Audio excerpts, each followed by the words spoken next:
Салам радиосунда жаңылыктар.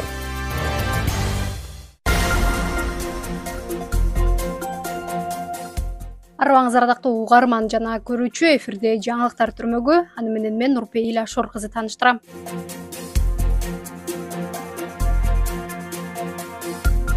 Баткенде автоунаа өрттөндү. Кечээ 3-мартта түнкү саат 23:35 Баткен шаарында жеңил автоунаа өрттөндү. Бул тууралуу Өзгөчө кырдаалдар министрлигинин басма сөз катчысы билдирди.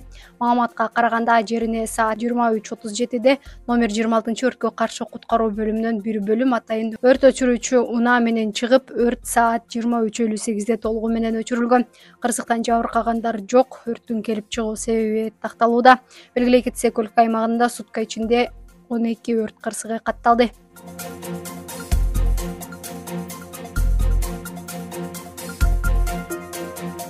Баткенде соңку аптада 16 мас айдоочу аныкталды. Баткен облусунда бир жумада 770 жол эрежесин бузуу фактылары катталды. Бул тууралуу Салам медиага облустук милициянын жол кыймылынын коопсуздугун камсыздоо бөлүмүнүн басма сөз кызматы билдирди. Маалыматка караганда тийиштүү документтери жок транспорт каражатын башкарган 9 айдоочу, мас абалында автоунаа башкарган 16 айдоочу, белгиленген ылдамдыктан ашырып айдаган 51, мыйзамсыз терезелерин караңгылаткан 3 айдоочу аныкталган. Башка жол эрежелерин бузган 691 факт катталып, ар кандай жол эрежелерин бузгандыгы үчүн 47 автоунаа убактылуу токтотуучу айып короого токтотулган.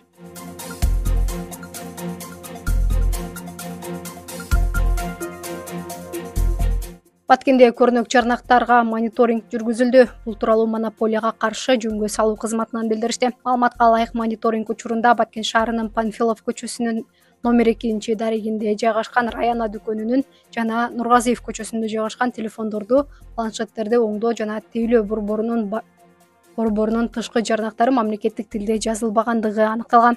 Натыйжада дүкөн ээлерине эскертмелер берилген.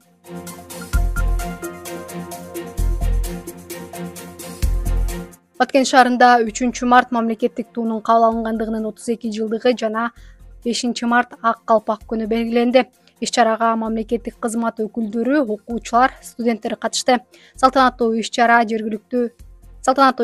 жергиликтүү таланттар тарабынан концерттик программа тартууланды. Майрам улуттук кийим кийип, колуна туу көтөргөн жаштардын жөө жүрүшү менен аякталды. Белгилей кетсек, мамлекеттик туу Жогорку Кеңештин 1992 жылдын 3-мартындагы токтому менен бекиген. Ал эми 5-март ак калпак күнү. Бул күндү белгилөө демилгесин кинорежиссер Рыспек Жабиров көтөрүп чыккан. Мен ушул кыргыз элини 3-март Кыргыз Республикасынын мамлекеттик туу күнү менен куттуктаймын. Элибизде ар дайым тынчылык, аманчылык болсун. Ошону менен бирге эле ошол биздин мырзаларыбызды 5-март эртеңки келе жаткан ак калпак күнү менен да куттуктап кетем. Ар дайым ошол биздин кыргызыбызда тынчылык, аманчылык болуп, эркектерибиздин башынан ак калпагы түшпөй, ак калпак улутубуздун символу болуп жүрө берсин. Жалпы кыргыз элин бүгүнкү ушул калпак күнү менен, Кыргыз Республикасынын туу күнү менен чын жүрөгүмдөн өзүм атыман, үй бүлөмдүн атынан куттуктаймын. Ошо кыргыз элибизде ар дайым тынчтык болсун. Элибиз ушул келечеги кең болуп, анын ичинде ушу Баткен элинде ар дайым тынчтык болсун. Баткен шаары өнүксүн, өссүн. Баардыгыңыздардын байрамыңыздар менен куттуктайм.